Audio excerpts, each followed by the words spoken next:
Sa kabila ng napakaraming nagawa at sakripisyo ng pamilya Duterte para sa Pilipinas, hindi pa rin mawawala ang mga taong pilit silang ibinababa. Kahit anong ganda ng intensyon, laging may nakikitang mali. Sa bidyong ito, isa-isahin natin ang 30 kilalang personalidad na kilalang kritiko o sabihin na nating galit na galit sa mga Duterte. Mula sa mga artista, media, hanggang sa mga dating kakampi na biglang bumaligtad. Simulan natin ang countdown kay Agot Isidro. Kilalang aktres pero mas kilala ngayon sa pagte-tweet araw-araw laban sa mga Duterte. Hindi matanggap ang style ng pamumuno ni Tatay Digong simula pa noong 2016. Sumunod si Jim Paredes, ang tagakanta ng EDSA na laging may masasabi sa bawat galaw ng mga Duterte kahit pa marami ring naging issue ang kanyang kampo. Number 28, Enchong D, isang batang aktor na naging vocal din online. Madalas ginagamit ang platform para punahin ang administrasyong Duterte. Kaki Pangilinan, anak ni Kiko at Sharon na naging boses daw ng mga kabataan laban kay Duterte. Laging laman ng Twitter para mag-ingay. Pang-26 at 25, Christian Esguera at Richard Heydarian, mga analyst at media personalities na laging may mahabang paliwanag para questionin ang foreign policy at bawat desisyon ng mga Duterte. Pang-24, Maria Ressa, ang CEO ng Rappler. Ginawang misyon na bantayan at atakehin ang war on drugs ni PRRD at sinabing inipit daw ang press freedom. Pang-23, 22 at 21, Nery Colmenares, Ronald Llamas at Father Flavie Villanueva.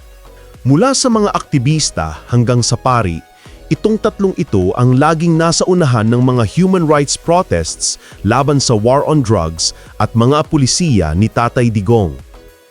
Kung akala nyo media at artista lang, diyan kayo nagkakamali.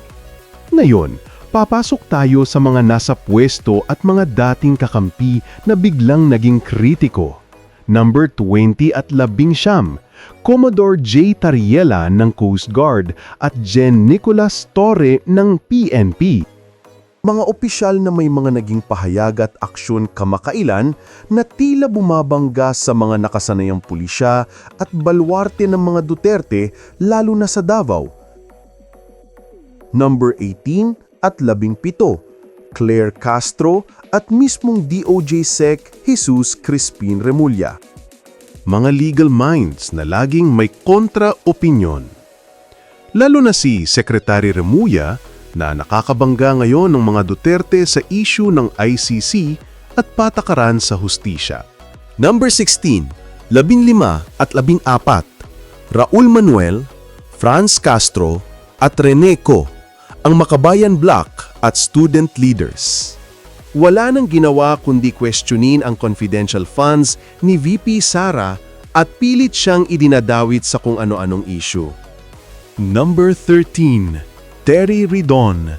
Dating na-appoint ni PRRD pero ngayon laging naghahanap ng butas sa mga infrastructure projects at galaw ng pamilya. Number 12 at 11, mga kinatawan na sina Jervilo Istro at Joel Chua. Sila ang mga mambabatas na aktibong gumigisa at nag-iimbestiga kay VP Sara Duterte sa Kongreso. Pilit na hinahanapan ng butas ang budget ng OVP. Pasok na tayo sa top 10. Dito na umiinit ang laban. Ang mga susunod natin ay ang mga malalaking isda sa politika na halakan gustong buwagin ang Duterte Magic. Number 10 at Siam, sina Rep. Benny Abante at Arlene Brosas. Nangunguna ngayon sa mga investigasyon laban sa war on drugs at pilit na ibinabalik ang mga issue para sirain ng legacy ng nakaraang administrasyon. Number 8, Chel Diokno, ang human rights lawyer na laging pambato ng oposisyon para labanan ng legal ang mga Duterte. Pang-7 at pang-6, Sandro Marcos at Speaker Martin Romualdez. Opo mga kababayan, mula sa Uniteam, Nakikita natin ngayon ang tila pag-atake at pag-ipit ng paksyon ni Romualdez kay VP Sara Duterte sa Kongreso. Politika nga naman, walang permanenteng kaibigan. At ngayon, ang top 5. Sila ang mga pangunahing muka ng oposisyon, ang mga taong naglaan ng kanilang buong karera sa politika para lang pabagsakin ang mga Duterte. Number 5 at 4, Kiko Pangilinan at Leni Robredo, ang mga leader ng Liberal Party. Si Leni ang naging pangunahing boses ng kontra Duterte noong siya ay vice-presidente at si Kiko ang laging bumabatikos sa Senado. Pero nakita naman natin ang boses ng taong bayan noong 2022. Number 3, Risa Hontiveros, ang natitirang boses ng oposisyon sa Senado. Kung may isyong pwedeng idikit kay Tatay Digong o VP Sara, asahan mong si Risa ang mangunguna sa pag-imbestiga niyan. Number 2, Leila de Lima, ang pinakamaagang kumalaban kay PRRD mula pa sa CHR hanggang sa Senado. Ginawa niya itong personal na misyon. Kahit nakulong, hindi pa rin tumitigil sa pagbatikos. At ang number 1, walang iba kundi si Antonio Trillanes IV. Mula sa mga akusasyon ng tagong yaman na hindi naman napatunayan hanggang sa pagdadala ng kaso sa ICC, si Trillanes ang pinakagigil at walang tigil na naghahanap ng paraan para makitang pabagsak ang mga Duterte.